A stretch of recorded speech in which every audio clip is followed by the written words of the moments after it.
2025年5月1日，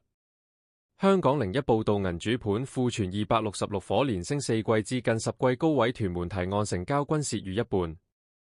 中原地產研究部高級聯席董事楊明儀指出，首季只有私人住宅存量上升，公營房屋存量維持不變。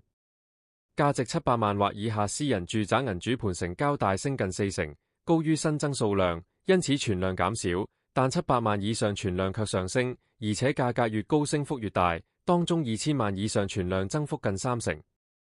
4月貿易戰升溫，金融市場動盪，中美局勢未明，樓市成交明顯放緩，估計第二季銀主盤存量有望進一步向上，兼再創新高。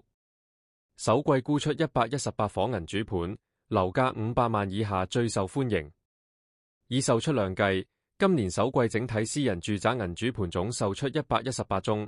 較上季104宗上升13.5%，其中700萬或以下成交升幅最顯著，合共大升近40%。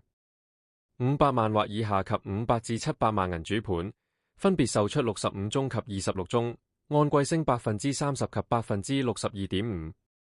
1000至2000萬售出12宗，升9.1%。不過700至1000萬及2000萬以上成交則下降，分別售出7宗及8宗，按季跌56.3%及27.3%。2月底財政預算案放寬100元印花稅門檻，刺激細價樓成交，同時亦加快500萬或以下銀主盤的消耗。3月份500萬或以下銀主盤成交共28宗，按月急升75%，港九新界3區均錄得上升。其中新界升幅最大，3月67宗成交，較2月的8宗飆升1.13倍。新界低價銀主盤成交連升3個月，首季累積售出31宗，較去年第四季增加24.0%。第一季新界售出數量為3區中最多，比重達47.7%，較港島16.9%及九龍35.4%為高。屯門提案銀主盤成交價最低，均蝕超過50%。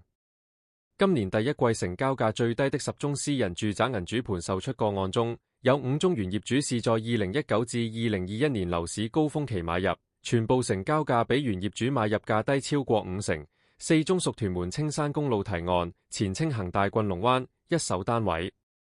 蝕幅最多是提案3A座高層19室及提案3A座中層11室，實用面積222及223尺。原業主分別於2021年及2020年以437.5萬元及430萬元買入，其後銀主以257萬元及200萬元放盤，最終成交價178萬元及175萬元，賬面蝕讓均錄59%。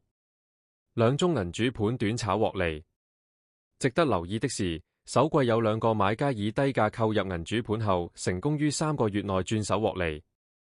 筲箕灣金來大廈中層7室，實用面積248尺，買家今年1月向銀主以218萬元購入，隨後4月以248萬元售出，賬面獲利30萬元或13.8%。深水埗大南街152號低層2室，實用面積180尺，買家今年1月向銀主僅以80萬元購入，2月即以95萬元售出，賬面獲利15萬元或18.8%。樓價1000萬以上銀主盤售出量追不上新增量。2025年第一季私人住宅銀主盤存量197個，較上季191個，增加6個或3.1%，數字連升4季，為近5季高位。私人住宅按銀主放盤價劃分，第一季1000至2000萬及2000萬以上新增銀主盤增幅高達70%以上，為售出量追不上新增量。庫存量分別上升22%及29%。700至1000萬新增銀主盤增幅相對較少，僅約40%，售出量近乎抵消新增數量，自存量只升5%。雖然價值500萬或以下及500至700萬新增銀主盤升幅均超過50%，但其內售出量不足，能夠完全抵消及高於新增數量，所以存量分別沒有增加及下跌10%。2000萬以上銀主盤成交8伙。2025年第一季2000萬以上的私人住宅銀主盤售出個案共8宗，九龍佔6宗，港島及新界各1宗。所有原業主均於2016年或之前購入，有7宗屬實用面積1000尺以上的大型單位，只有2宗上手買入為一手。當中有5宗的成交價高於原業主買入價，賺幅介乎3%到2.1倍不等。僅1宗錄得蝕幅，即成交價低於原業主買入價。賺幅最多是東半山禮頓山5座高層嘅室，實用面積3515尺，原業主於2001年以5416.6萬元買入，其後銀主最終以1.68億元放盤價成功售出，賬面大賺2.1倍。